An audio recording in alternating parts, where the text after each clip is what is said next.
शरद पवार और उद्धव ठाकरे दोनों मिलकर कांग्रेस को बड़ा गच्चा देते इसके पहले कांग्रेस ने अपने लिए नया रास्ता खोजना शुरू कर दिया है। कांग्रेस को इस बात का अंदाजा हो गया है कि उद्धव ठाकरे के साथ उनकी ज्यादा निभने वाली नहीं है। इसलिए कांग्रेस ने इस बात का खुलकर ऐलान कर दिया कि बीएमसी चुनाव में वे अकेले अपने दम पर मैदान में उतरेंगे और न तो शिवसेना के साथ ही और न ही एनसीपी के साथ कोई समझौता करेंगे। कांग्रेस नेता रवि राजा ने कहा कि कांग्रेस अकेले ही बीएमसी चुनाव लड़ेगी और शिवसेना से गठबंधन की जरूरत नहीं है। महाराष्ट्र में फिलहाल एनसीपी कांग्रेस शिवसेना महाविकास आघाड़ी की सरकार है, जिसके मुख्यमंत्री उद्धव ठाकरे हैं।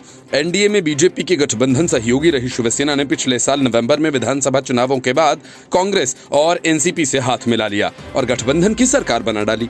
असल में कांग्रेस को इस बात की पक्की खबर मिल गई थी कि उद्धव ठाकरे और शरद पवार समाजवादी पार्टी के साथ मिलकर बीएमसी में चुनाव में उसे किनारे लगाने वाले हैं। इसलिए कांग्रेस ने वक्त रहते ही अकेले चुनाव लड़ने का फैसला कर लिया। इसके पहले मुंबई कांग्रेस के पूर्व अध्यक्ष संजय निरुपम ने इस बात की आशंका जताई थी कि शिवसेना किसी भी वक्त कांग्रेस के साथ धोखा कर सकती है। इधर बीजेपी ने भी अकेले बीएमसी चुनाव लड़ने का ऐलान कर दिया है। पार्टी के नेता और पूर्व सीएम देवेंद्र फडणवीस ने कहा कि 2022 बीएमसी चुनाव में बीजेपी किसी से गठबंधन नहीं करेगी। उन्होंने बीजेपी कार्यकर्ताओं से कहा कि चुनाव की तैयारियां शुरू करें और मुंबई के सभी 227 वार्ड्स में पहुंचकर लोगों से संपर्क करना शुरू कर दें।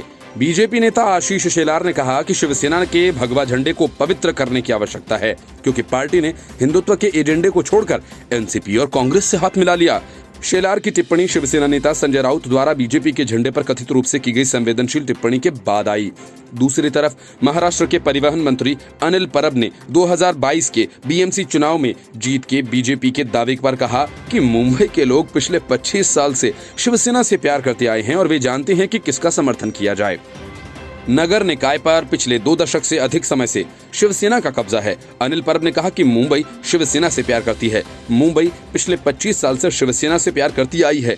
बहुत से लोग आए, कई घोषणाएं की और गायब हो गए, लेकिन मुंबई ने कभी शिवसेना से नाता नहीं तोड़ा।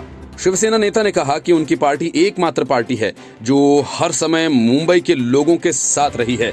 राज ठाकरे की पार्टी एमएनएस ने भी बीएमसी चुनावों को लेकर अपनी तैयारियां शुरू कर दी हैं और इस सिलसिले में दिसंबर में मन से बड़ी रैली करने की तैयारी में है।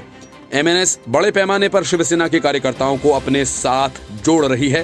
राज ठाकरे की ये मुहिम उद्धव ठाकरे के लिए मुश्किलें पैदा करने के लिए काफी है।